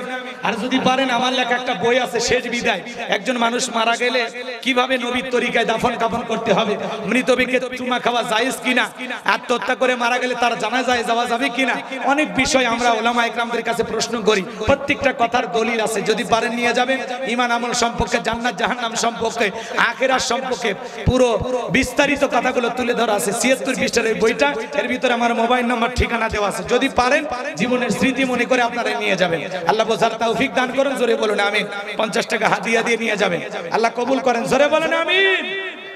কষ্ট হয় আপনাদের, কষ্ট হয়। হে যুবকে, আজে বাজে উপন্যাস কিনো না, যুবকেরা উপন্যাস কেনে, প্রেম কেন কাঁদায়, যৌবনের যৌবনে অভিশপ্ত রাত, মিলন হবে কতদিনে, তোর মরণের পরে। কথা কয় না, কথা কয় না। এই জায়গায় প্রশ্ন করেছে, জানি প্রেম করা হারাম, তবুও প্রেম করি নাকি? কত বড় বদমাইশ, চিন্তা করে। প্রিয় বক্তা, জানি প্রেম করা হারাম, তবুও প্রেম করে ফেলেছি আমরা, দুজন দুজনকে অনেক ভালোবেসে ফেলেছি, এবং আমাদের মাঝে অনেক কিছু হয়েও গিয়েছে। এগুলো তো বলা আসলে লজ্জার বিষয়। এই কথাগুলো ওরা কেমনি লেখে? বিয়ের আগে যে কোনো অবৈধ সম্পর্ক করা নিঃসন্দেহে হারাম। কথা কয় না কেন?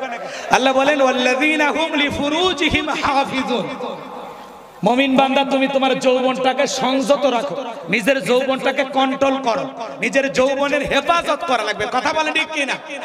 ওই ছেলেটা আফসোস করে বলতেছে, আমাদের মাঝে অনেক কিছু হয়ে গেছে, ফ্যামিলি মেনেও নিছে, কিন্তু মেয়ের ফ্যামিলি, মানে ওনার ফ্যামিলি মানছে, ছেলের ফ্যামিলি বলতেছে মেয়ের ফ্যামিলি মানছে না।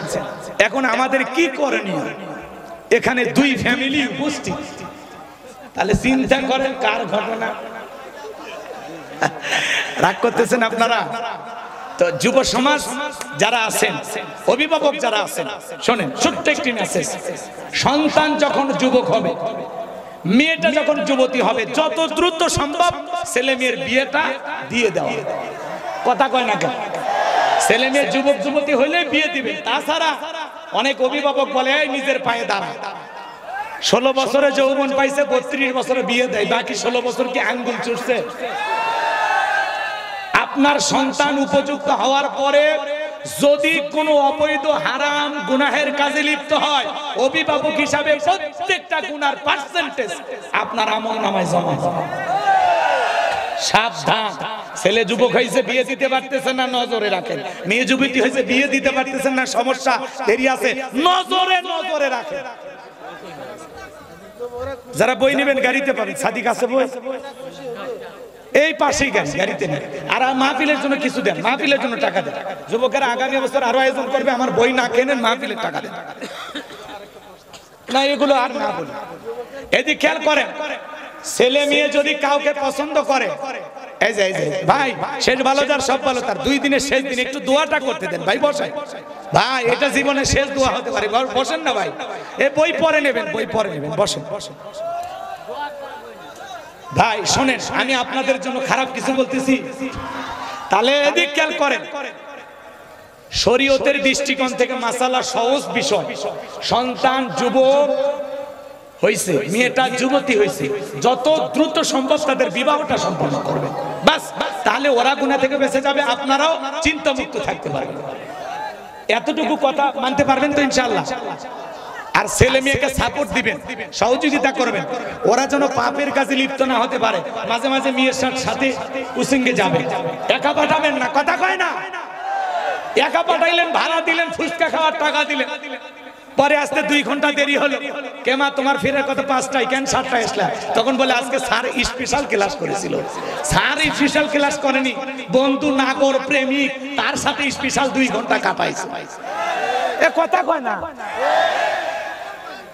কোন ছেলে যদি, মেয়েদেরকে বলতেছি, কোন ছেলে যদি আপনাকে বলে চুমকি তোমাকে পছন্দ হয়েছে, ডাইরেক্ট বলবেন, আমাকে বলে লাভ নাই। বিয়ে যদি করতে চাও বাড়িতে প্রস্তাব পাঠাও। কোন প্রেম হবে না, বিয়ের আগে আমি প্রেম করতে রাজি না, তাহলে ওই মা বোন টেনশন মুক্ত থাকবে। আর না হলে বিয়ের আগে প্রেম প্রীতি করলে লাইলে মজনু হয়ে গেলে আকাশ বাতাস সাক্ষী রেখে বিয়ে করে। কি হাইব্রিড শয়তান! ওই বাতাসের কসম, আকাশের কসম, সাত তারা সাক্ষী, তুমি আমার আমি তোমার, ব্যাস আর কি লাগে? মেয়ে ভুলে গেছে।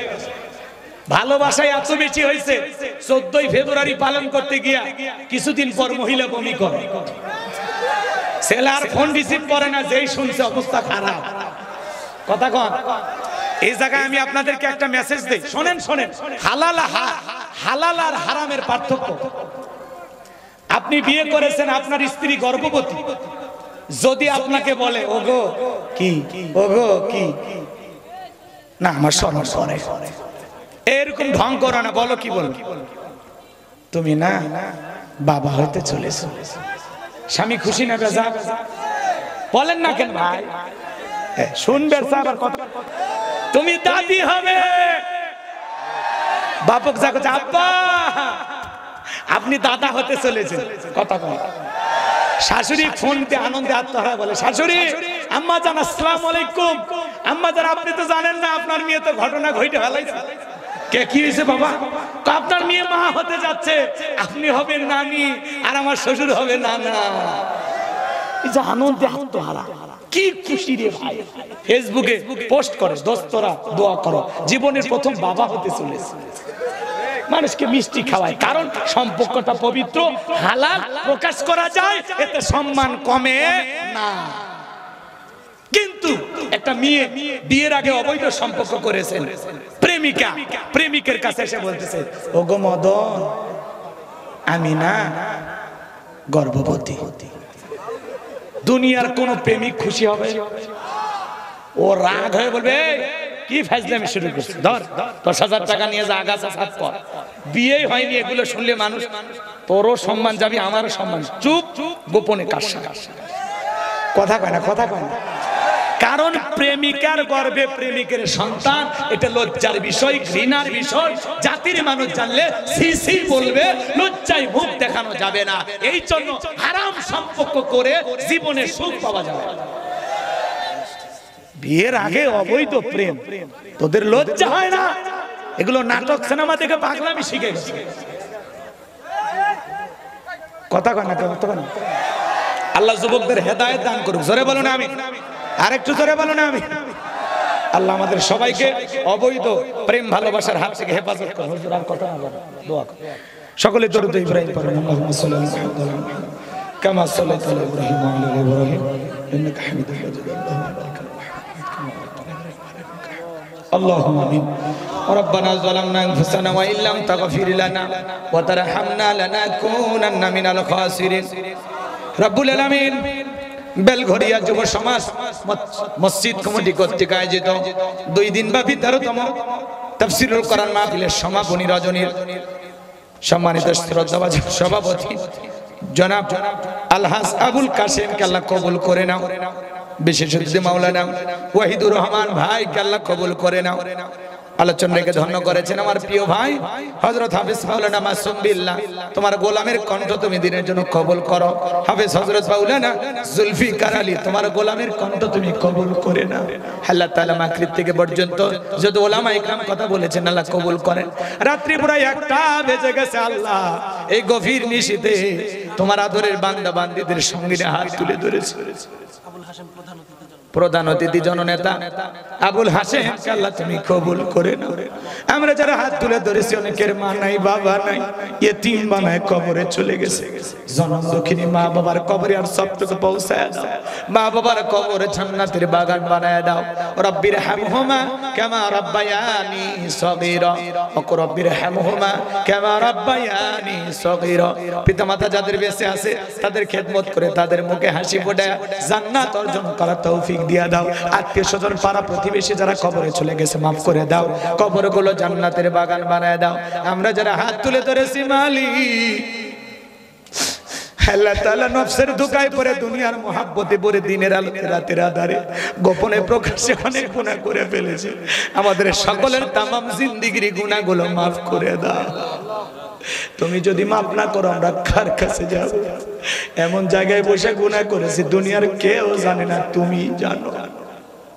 আল্লাহ আমাদের গোপনে প্রকাশ্যে সমস্ত পাপগুলো তুমি ক্ষমা করে দাও। তুমি রহমান, তুমি রহিম, ওয়া আনতা আরহামুর রাহিমিন। আল্লাহ তোমার দয়ার রহমতের দরিয়ার দিকে তাকায় আমাদেরকে মাফ করে দাও। আল্লাহ তুমি যদি মাফ না করো আমরা কার কাছে যাব? আমি ছাড়া তোমার বান্দার অভাব নাই, তুমি ছাড়া আমাদের আর কোনো আল্লাহ নাই। আল্লাহ আমাদের সবাইকে তুমি মাফ করে দাও। ফকির যদি একটা দরজায় ভিক্ষা চাই না পাইলে আরেকটা দরজায় যায়, তুমি যদি ফিরায় দাও আমাদের যাওয়ার আর কোনো দরজা নাই। আল্লাহ আমাদেরকে মাফ করে দাও।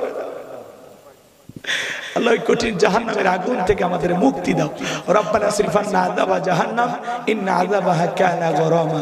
রব্বানা আতিনা ফিদ দুনিয়া হাসানাতাও ওয়া ফিল আখিরাতি হাসানাতাও ওয়া কিনা আযাবান নার। আল্লাহ আমাদের সবাইকে ওই কঠিন ভয়ঙ্কর জাহান্নামের আগুন থেকে মুক্তি দাও। আল্লাহ কবরের সওয়াব সঠিকভাবে দেওয়ার তৌফিক দিও। আল্লাহ আমাদের কবরে যাওয়ার আগে তোমার যেন বন্ধু বানাইতে পারি। আল্লাহ আমাদের কবরকে তুমি প্রশস্ত বানায় দিও, কবর থেকে জান্নাত পর্যন্ত রাস্তা তৈরি করে দিও।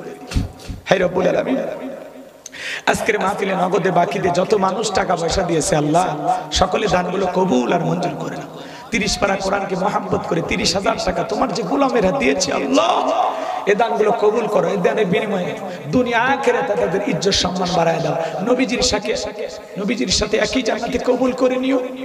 সোনার মক্কা মদিনা না দেখে খবরে নিও না।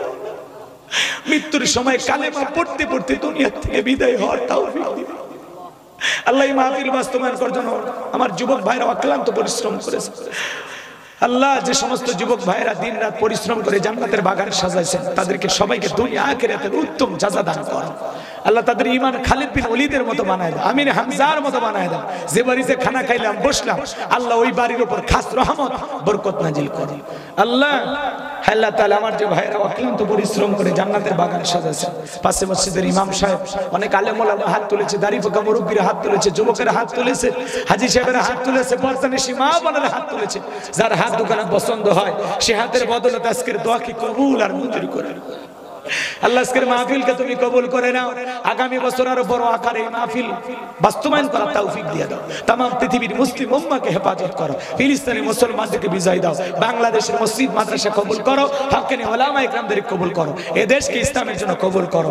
আল্লাহ 53 বছরে অসংখ্য মানুষকে আমরা ক্ষমতার চেয়ারে দেখেছি।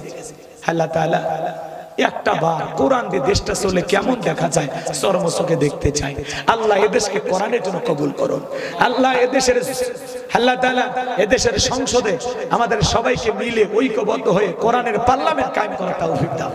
আল্লাহ এই জমিনকে ইসলামের জন্য কবুল করুন। আল্লাহ দেশি বিদেশি সকল ষড়যন্ত্রের হাত থেকে আমাদের প্রিয় মাতৃভূমি বাংলাদেশকে হেফাজত করো। আল্লাহ আমাদের সবাইকে মিলেমিশে বসবাস করার তৌফিক দিয়ে দাও। আমার সাদেক ভাই হারুন ভাই আব্দুর রহিম ভাইকে কবুল করো। আল্লাহ যারা দান করেছে দানগুলো কবুল করো। মা বোনদেরকে পর্দা করার তৌফিক দাও, নামাজি বানায় দাও, স্বামীর খেদমত করার তৌফিক দাও, তাদের দাম্পত্য জীবন হযরত আলী আর ফাতেমার মতো কবুল করে দাও। আল্লাহ সূরা কাউসার থেকে যে আলোচনা করেছে আল্লাহ আল্লাহ কথাগুলো বাস্তব জীবন আমল করার তৌফিক দাও। সবাইকে 5 ওয়াক্ত সালাত মসজিদে গিয়ে জামাতের সহিত আদায় করার তৌফিক দাও। আল্লাহ আল্লাহ তাআলা আমাদের জীবনের কুরবানিগুলো তোমাকে খুশি করার জন্য যেন হয় আল্লাহ তুমি কবুল করে নাও। আল্লাহ আমাদের সকলে ঈমান আমল মজবুত বানায় দাও। নেক আমল বেশি বেশি করে করার তৌফিক দাও।